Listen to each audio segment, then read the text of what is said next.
Hey, what's up, y'all? It is Rosie Rosenblum here talking about my 2019 Ultra. Hey guys, very excited. I finally got her back on the road yesterday afternoon. I want to put a shout out to Emily, my son's girlfriend, who helped me put it all back together. My son decided just to sit around and she helped me out put the fairing and everything back together.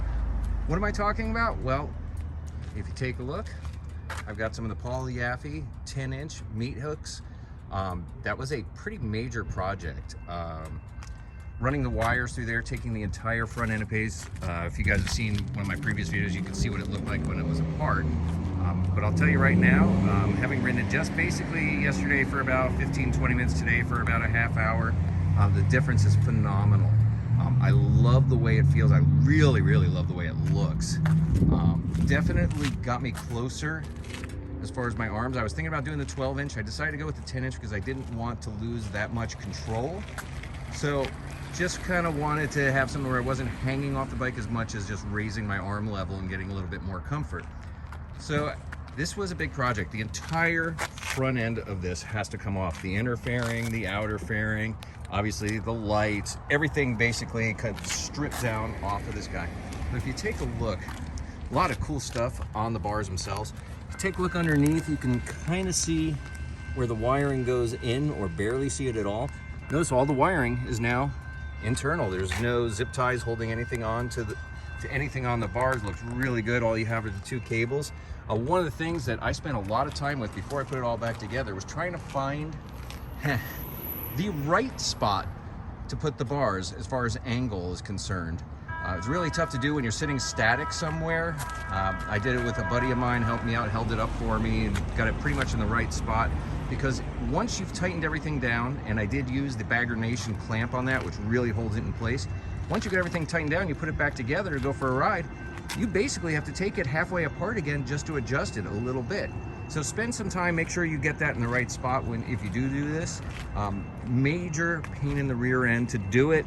A lot better because these were the pre-wired, so only thing I had to run was the heated grips, which by the way, I did break the end off of my heated grip piece, so I'm hoping it's going to work when I get the part for that. I got to figure out what I need to do. When I put it in, that was my own fault for doing something stupid. I tried basically tapping it in and it cracked. My fault. Oops. I love the bike. Also, I have the road sofa on by Saddlemen, and I'm going to do a comparison between the three saddles I do have for this bike. This one is definitely the most comfortable for a longer ride. For shorter rides, I actually prefer using a Street Glide seat.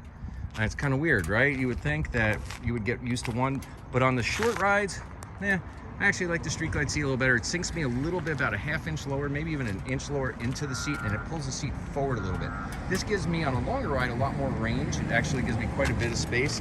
I also have the stock Harley backrest that I put in here. It slides in, and that holds me in place. Anyway, guys, I'm super excited about this. I'm gonna get my other video up, which I did on the GoPro, and I don't know how to use it yet. So as soon as I figure out how that goes together, you're gonna see kind of a step-by-step for taking it apart and what needed to be done. I took the pictures and did the video. I just don't know how to bring that up yet. Anyway, y'all, hope you're enjoying. It's a beautiful day here in Southern California. I'm actually over at Lexus El Cajon today. Decided to clean her up, wax her, make her look pretty because, God, she's been sitting in my garage for the past few weeks. Anyway, y'all, hopefully you enjoyed this video. Hopefully we're going to be getting through some stuff. I'm going to go over everything on the bike pretty soon that I've done. And you'd be surprised at the little things that I've done that have made a huge difference in this bike. Also want to give one more shout out. I want to thank my son and my grandson. I want to thank Braden for that extra bell there. It says world's greatest grandpa. I believe it's what it says on this guy. Something like that. I can't twist it around all the way. But I want to thank him for that because that was a very cool present. Thank you much. Have a great day.